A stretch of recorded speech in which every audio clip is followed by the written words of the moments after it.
Hey, what's up, bros? It's Nico here, once again looking to entertain gamers all over the world.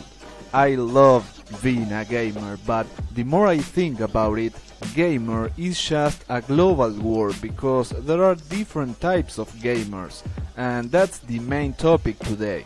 I will be showing you 5 types of gamers. Which one of these represents you? It will be fun to know. With that being said, let's begin.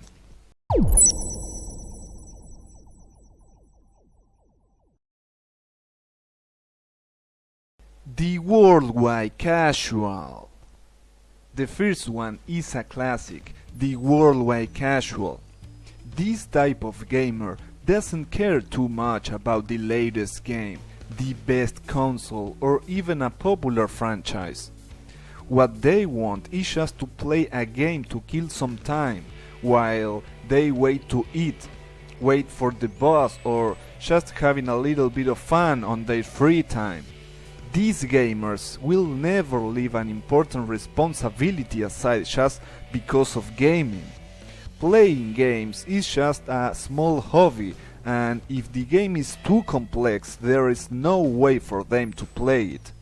They love basic games, with some easy rules and controls, but it has to be fun.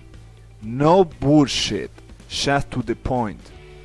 You can notice a casual right away when talking to them, and watching their expressions of not freaking clue when you are talking to them about some amazing game.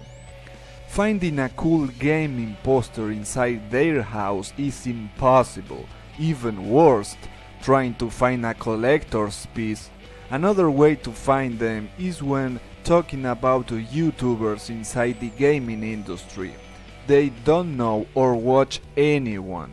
You better find something else to talk with because you are screwed. Personal thoughts. I don't want to pick games to describe a type of gamer because I think that will not be accurate.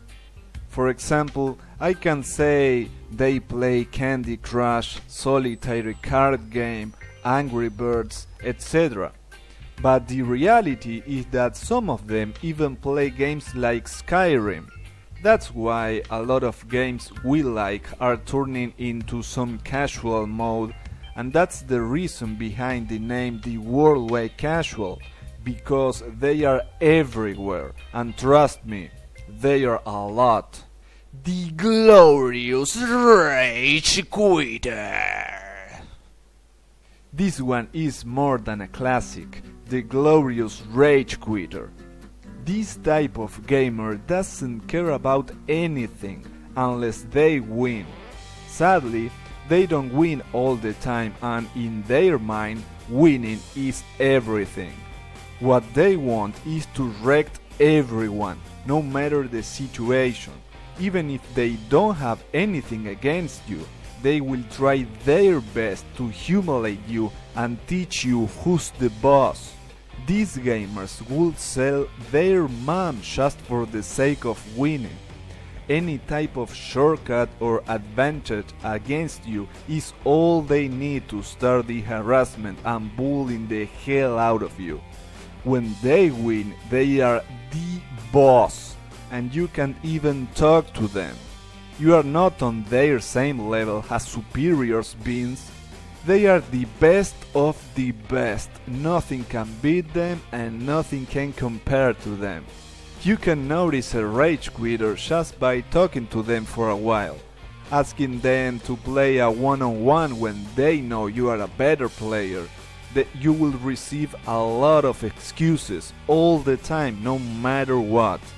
On games with teammates, they will start crying a lot and throwing the guilty to the other players, because in the reality, they are not the best, and definitely, they are not the boss as they think. They will rage quit as soon as possible, not giving a fuck about the game, about you or other players. No matter if all of you were waiting a lot to gather players for the game, they will just leave, even with consequences as some guys have. When they trash talk to you all the time and you beat them, they will not even talk again. Not even a single word. They will just leave, and in case that the game has some kind of sound, you will find it quite hilarious to hear that.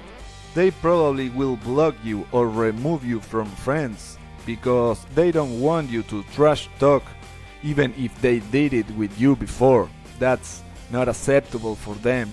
Their worst enemy is the player that takes all the crap and beat the hell out of them. They just can't accept any defeat or any failure. Another way to notice them is the classic excuse of internet problems. Curiously, only happens when they are losing, but when they are winning, they don't have lag or any other issue.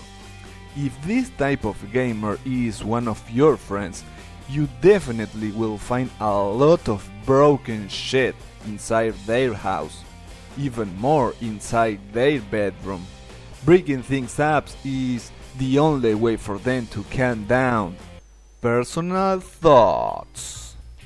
You can find most of them on online games, but that's not the reality, because even hanging out with friends you can rage quit.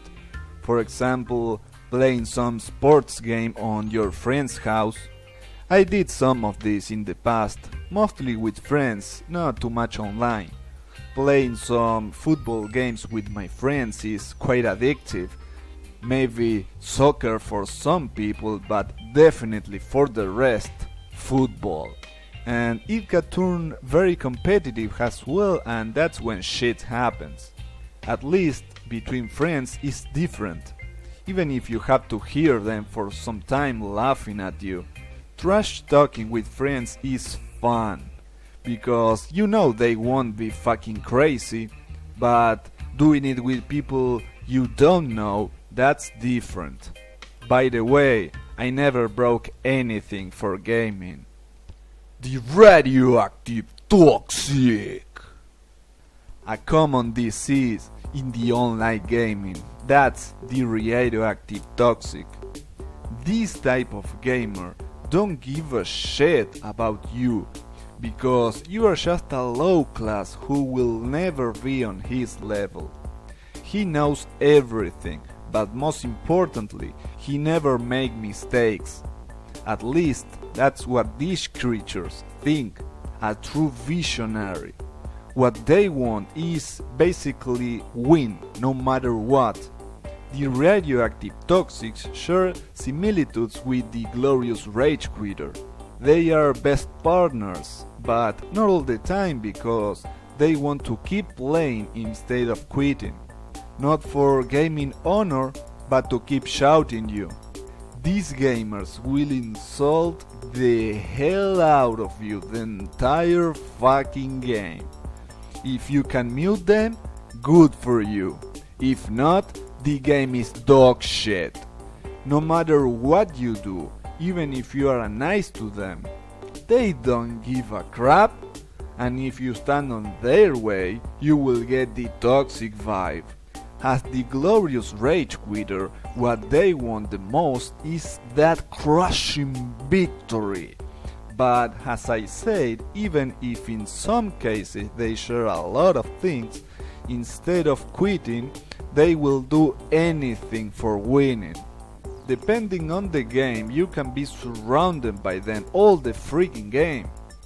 Even more, if the game has some kind of toxic bracket, but in that case, you are another toxic one. They don't care about punishment. Even if you mute them, they will keep shouting, speaking, writing, pinging, drawing, or fucking your gameplay all day long. The best way to fuck them up is being smarter. If you can attack them with a sharp tongue, they will not know what to do. And if after you say your sharp stuff they say something about your mother, you can automatically know that it's a fucking kid. A real radioactive toxic is smart and sharp as well to insult with some creative shit. You can notice these creatures very easily. If you read or hear some crap or insult before the game fucking start, that's the toxic signal. Another great way to identify them is if they blame you for no reason when they die. As I told you, they don't make mistakes, they are perfect, and the reason your team is losing isn't because of them. If this type of gamer is one of your friends, you definitely will have 10 different accounts for them on your friends list because they bought the game 10 times for bans, or in games like Dota 2, they will ask you for help to play some low priority matches. Personal thoughts. Not all the time these creatures are bad. Few games will turn you into a radioactive toxic gamer just for playing, even if you are cool. Games like Dota 2 love toxics. I'm not playing it anymore because of that. Broken matchmaking and broken report system with stupid punishments. If you know about the dogshit YouTube heroes, well, that's Dota 2. That's the difference between a real one and just someone with a bad day. Games like that can make you crazy. A real toxic will be radioactive no matter the game, no matter the day, and no matter the situation. I don't know how it is in other competitive games, but if you want to share your opinion with the game you play, just leave an awesome comment below, mate. If you can mute them, do it. That's the best thing you can do. Ignore them and just focus on the game, because in the end you are playing it for fun, not to discuss any crap or get mad. The crazy completionist. The crazy ones, but a good type of craziness. The crazy completionist. This type of gamer will not be satisfied until unlocking every achievement, finding all the secret items, having all the secret characters, and watching all possible endings. What they want is to finish all games with 100%, not 90%, not 80%, only and only 100%. That's the type of gamers they are. These gamers will do everything that it takes to complete a game without leaving something behind. Doing a quick playthrough isn't their style because they want to see every possible quest, no matter if it's main or secondary, they want everything. They love this kind of gameplay, and because of that, they can't finish a game before seeing everything. If they don't do that, it will be in their minds all the time, bothering like hell. And until they don't finish the game with 100%, they can't play another game, no matter what. You can notice a crazy completionist right away. If they use Steam, you can see all the games with all the achievements unlocked. Finding a game with just a few hours will be impossible. If, for some reason, you go to their house, you will find a ton of guides, books, and collectibles from a wide variety of games, from small things to collector's editions everywhere. For them, that's a passion and a must do. That's why they are awesome. The type of gamer you can respect because they love what they do. Even if they are crazy, as I said before, that's some good craziness. A very positive gamer with a lot of knowledge that you can learn and get inspiration. They will try their best when talking to you to convince you to find all the good stuff from the game you both like. In case that you don't like that, don't be a dick, because they are just trying to help. Personal thoughts. I consider myself kind of a crazy completionist. The difference with me is that I only do that with the games I truly love and not just any game I play. If I like a game I have on Steam, I will surely try to unlock every achievement, but I can play other games in the meantime. For example, I have a lot of achievements that I need to unlock in Age of Empires 2, but most of them take a lot of time, so I'm just playing other games and trying to catch up whenever I can. In other games like Final Fantasy, I need to have everything, no matter what. Maybe I do a playthrough to enjoy the game, but after that I play it again to get everything. I'm also playing Final Fantasy Type 0 HD, and I know you can unlock the hardest difficulty once you finish the game, and some achievements require this difficulty. I'm going to play a second playthrough for sure. I find these kind of gamers to be very passionate about video games, and I love that. They are true to themselves. For me, there is nothing better than having a nice talk with these guys. The badass hardcore. The best of the best, the badass hardcore. This type of gamer is a true gamer. Gaming is part of their lives and they can live without it. What they want is to play the perfect game, playing thousands and thousands of hours.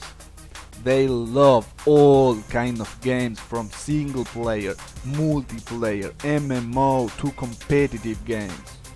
These gamers will do everything to play a game. Even if they have to work for a shitty boss to buy that expensive hardware or console, they will do it. Going out on weekends? Not all the time, because that's gaming time. They are the best type of gamer because nobody has a greater passion than them. They just love it. It's in their blood, and they can do anything about it. Most of these guys are true gamers since ever. They love to share their passion, creating a YouTube channel, hanging out in forums, making guides, talking about fan fiction, almost everything related to gaming. Being in front of a TV or monitor all the freaking time is the way to go for them. Playing all kind of games is a lifestyle. Maybe few of them just play a particular genre, but that's okay. But most of them play everything. If the game is good, the genre doesn't matter because they will play non-stop until fulfilling the hunger for gaming. They are so passionate about that they can talk all day and all night about games with other people, sharing opinions, knowledge, or even wish lists, everything. Playing just 30 minutes or 1 hour is like playing 5 minutes for them. That's the truth behind a true badass hardcore. You can notice a badass hardcore just paying attention to small details like the gamer's mark. Maybe some cloth about games is a good indicator that they are hardcore gamers. If you go to their house, you can find a lot of consoles, tons of games, an amazing PC with gaming gear and probably posters, but also collectibles as well as the crazy completionist. Personal thoughts. I consider myself a true badass hardcore gamer. The passion is real and I love games since I have memory. Having a lot of consoles and a lot of games is very normal for me. Playing thousands of hours is also pretty normal. I just can't do anything about it, I just love it. I don't have a particular genre, but because I love any good game out there. Maybe I don't have the time to play them all, but I do everything I can to keep playing games. This isn't just a hobby, this is a lifestyle. Those are all type of gamers. What do you think about it? What type of gamer are you? I want to know it. Leave a comment below and share to the world your gaming style. If you want to add something, this is the perfect time. You think I forgot something? Be awesome and leave your valuable knowledge as a true gamer. That's everything for now. Thanks a lot for watching, my friends. I hope you guys had some fun with this video. As always, I wish you an amazing day. See you soon.